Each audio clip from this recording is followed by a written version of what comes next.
watching Leyna.exe.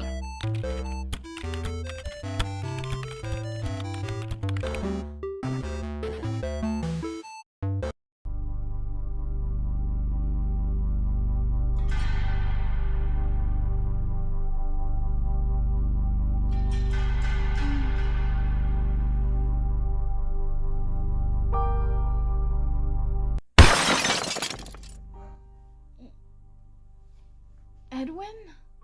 Is that you? Hey! Morning! What are you doing in my room? Fluorescence? You know that excuse is just about as good as the first time you used it, right? Okay, I'll admit it. I may have been watching you sleep a little bit. Why? I'm a vampire, I don't need sleep, so I find it interesting. Edwin, weren't you a human once? Well, yeah, a while ago. So you obviously know what sleep is like already, right? Do you always sleep with a bow in your hair? If you'll excuse me, I have to use the bathroom and check if I have any silver bullets in my cabinet. Actually, that's more of a werewolf thing. Damn it, I spent all that money for nothing? At least I got some chicks for free. So, how do you kill vampires again? Garlic? Steaks? Steaks? Isn't that a little bougie? Not... You know what? Actually, I don't think this is gonna work. Hold on. You're breaking up with me? Yeah, sorry. Yeah. You're not gonna at least bite me first? No. Trust me, coming from experience, running into an ex a couple thousand years later is still just as awkward, so no, I will not be biting you. But the whole reason I was dating you was so I could get superpowers! Sorry. Whatever. I prefer a man with some hair on his chest anyway. Wait, do I still have that werewolf's number? Hey, Mark. How the hell have you been, Loca? Didn't see anything Christian in that last skit other than me being a Christian? Well, that's just about how this movie is too. Basically, this movie, The Last Vampire on Earth, released in 2010 by Versace, is supposed to be the Christian answer to the very popular at the time Twilight saga. Does it live up to the name? Let's find out, but I'm pretty sure you all know the answer.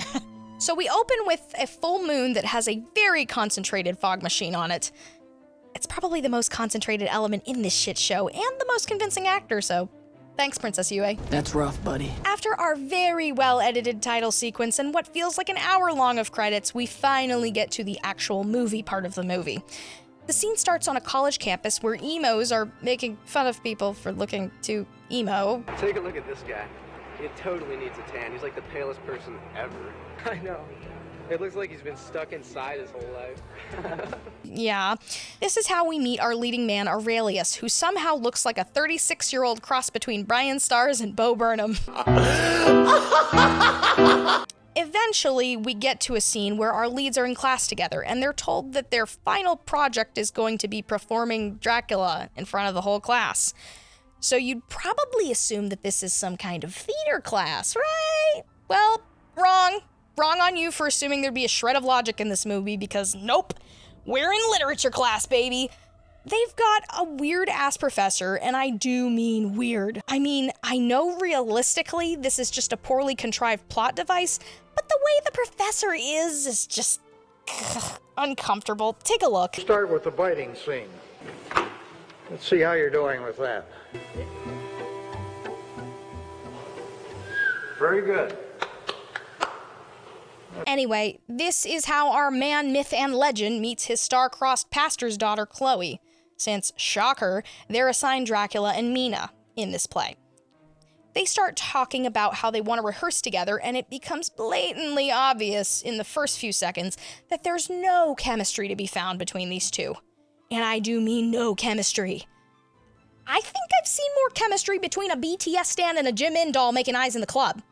I'm looking at you, Ronnie. Just the way they look at each other, the way they speak to each other, it's bad. And that's probably partially due to the acting or lack thereof in this movie. everyone delivers their lines like they've actually been forced to perform a skit in a lit class when they've had no acting experience. Okay. See you later.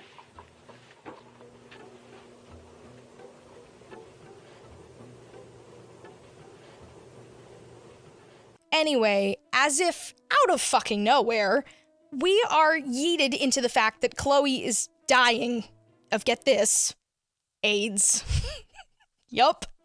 We're not even 14 minutes into the film yet, and this is what we're getting thrusted upon us. Pun intended. Who's pacing? What's pacing? Who's she? I don't know her, do you? Apparently she's an elusive mistress of the night.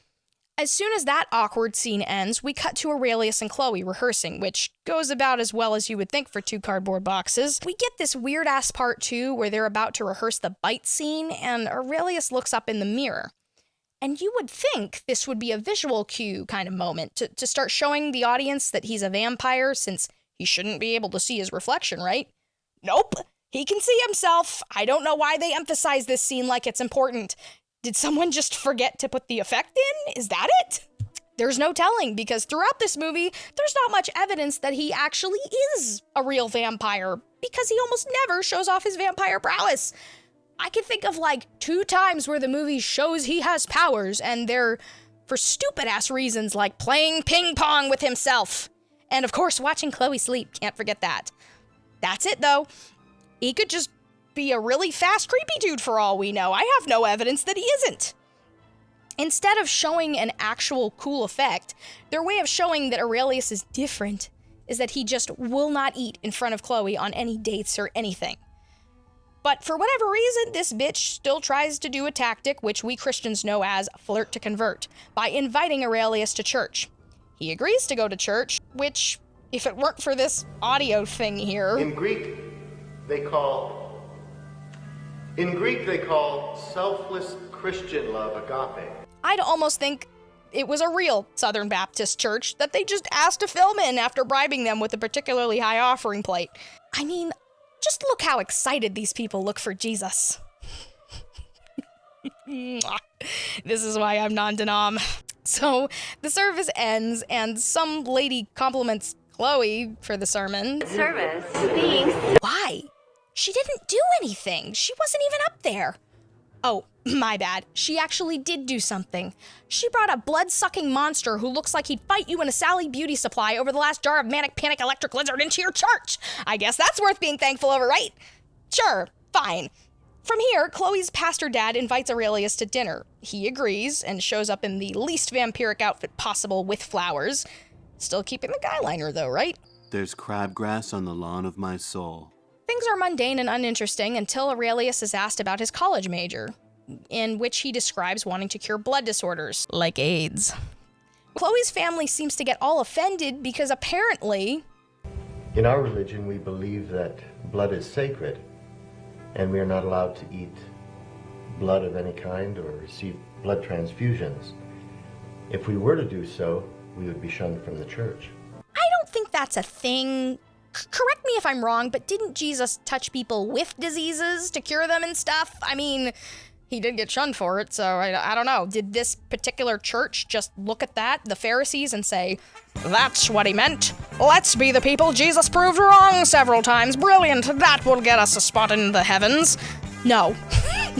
No. Aurelius leaves after being questioned on why he didn't eat very much, and we get a lovely scene where we get to watch him pull over, look around, puke, and drive away. Like, was he just holding it in? How long can you hold it in? You know what? I don't want to know. Aurelius then stumbles upon what this movie calls a bloodmobile, and he convinces the driver, for the right price, to deliver gallons of donated blood to his home. That's not sus. I'd take the offer, wouldn't you? Times are tough.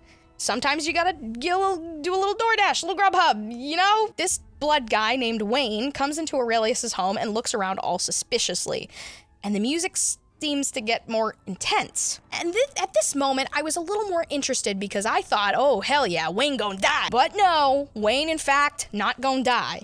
There was, again, build up to nothing as Aurelius gives Wayne some BS about experimenting with leashes and takes his number to get more blood later. Next, we get another awkward date with our leads where Aurelius leads Chloe back to his place for some vampire notes. Okay. He claims this will help her with her scene in the play to do research on vampires. Sure, let's go with that. She decides to use the bathroom when she gets there, and surprise, surprise, finds the blood from earlier, and well, somebody royally fucked up the music because the tune that plays is that happy chipper song that was playing earlier on their date.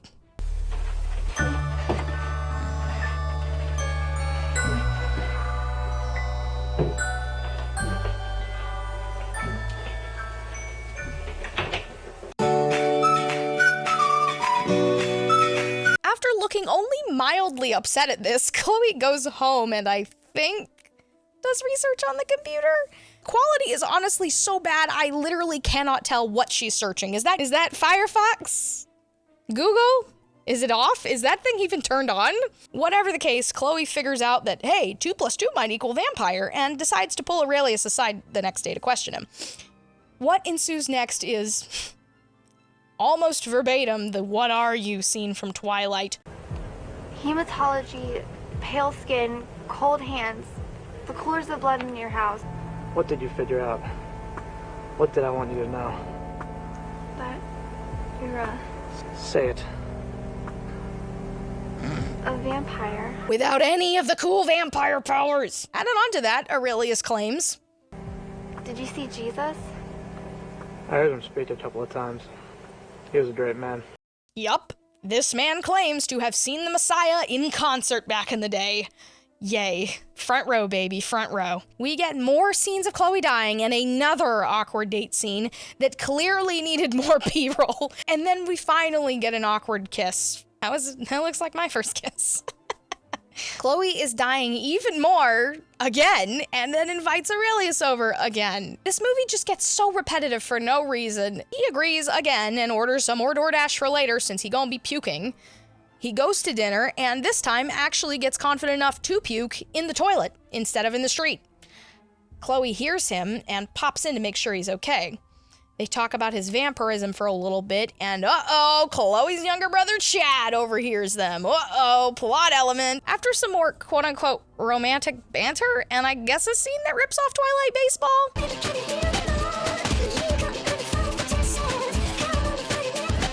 Aurelius leaves, and Chloe dies even more.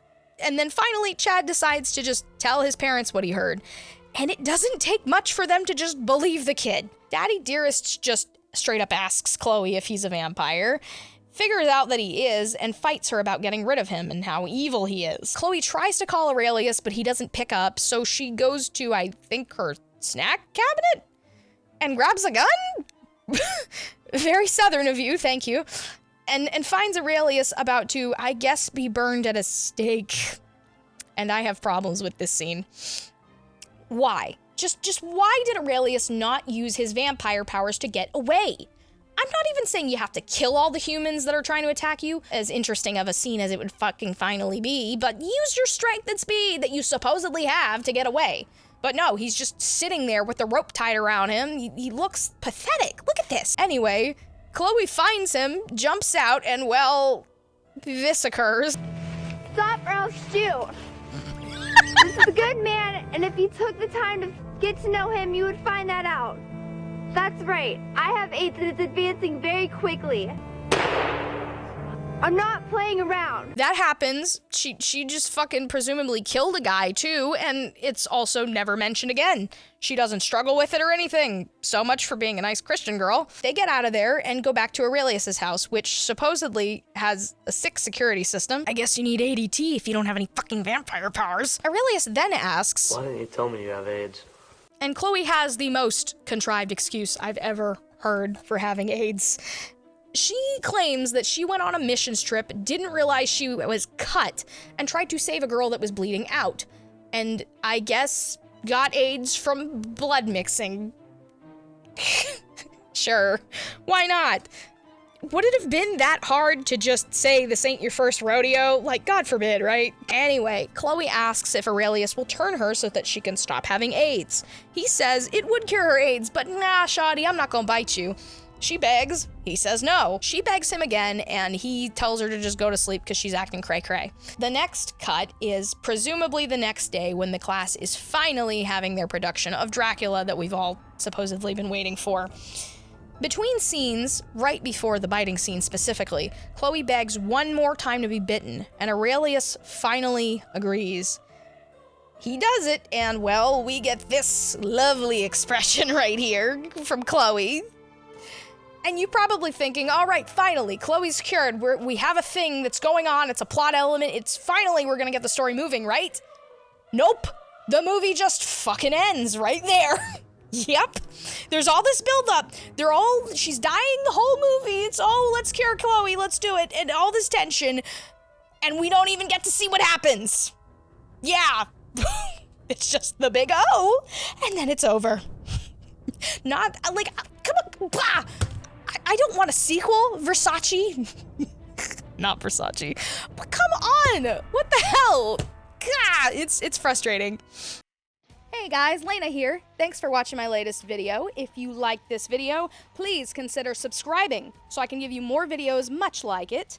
And feel free to, hit that notification bell as well so you know when I've uploaded.